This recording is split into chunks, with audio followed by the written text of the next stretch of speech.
Hello everyone, welcome to this particular video. So in this particular video, we'll be learning about list operations inside Python. As of now, we have seen the list introduction, list methods and all. We have covered so many topics inside list. In this particular video, we'll be discussing about list operations. So let's go to our code editor and try to understand this particular list operations. So guys, you can see there are some operations actually we can perform on top of this particular list. Like we can perform arithmetic operation, we can perform membership operations, and we can perform loop operations. So first of all, let me show you this particular arithmetic operation. Inside arithmetic operation, we can only perform addition and multiplication operation. So these two operation only we can perform. So let me show you some of the example. So let me comment out and let me show you some of the example. So let's say I'm having two lists. Let's say list 1.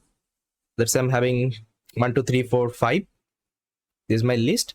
And list 2 5 6 7 8 and 9. Let's say I'm having this particular two list. Now let's say if I want to perform now let's say if I perform L1 plus L2. So now just tell me what would be the output if I execute this particular code. See, if I execute this particular code, this would be the output. That means what is happening?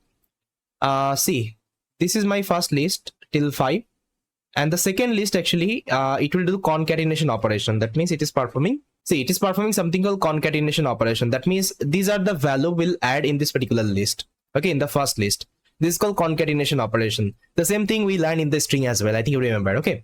So this is what actually we can perform for the addition operation. Now we can also perform something called multiplication. Now let me show you the multiplication example as well. Let's say if I perform list multiply by 3.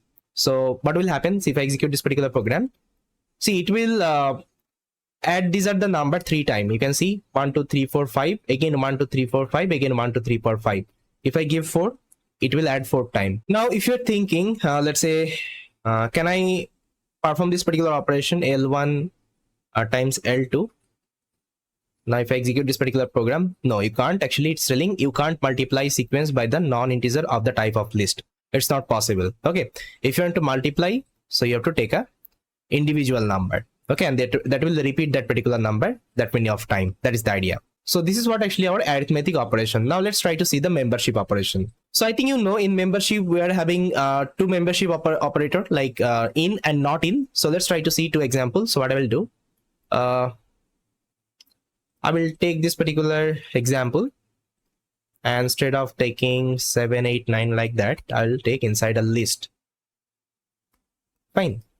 Now if I execute this particular program, it will work fine. Now I'll just write print, let's say 4 in L1.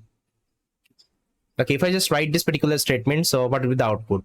See, if I execute, it's true because 4, it is already present inside this particular list. Now if I give, let's say 40, it would be false because 40 is not there inside that particular list. Now you can also perform not in operation. Let's say I'll just write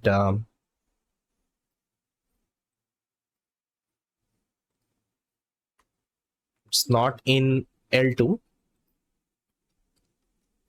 It false because it is already present. You can see it is already present inside L2. Now if I just write let's say 90, it's true because it is not present inside this particular L2. Okay, that's how you can use this particular membership operator. Now the next operation we can perform, so the looping operation. I think loop wise I already showed you how we can perform loop on top of any kinds of data, right? So let's say I'll take this particular example, and if I want to perform loop operation on top of this particular list, I can do it. I'll just write for I in L1, and if I print this particular I, it will iterate all the value one by one. You can see it will iterate all the value one by one. That is the idea. So yes guys, these are the operation we can perform on top of the list. So this is like very small concept, but again it is like very useful whenever you will be doing the projects and all. So that's why I thought let's show you this part as well. Okay, so this is all from this particular video. In the next video we'll be learning about list comprehension inside Python. Thank you so much.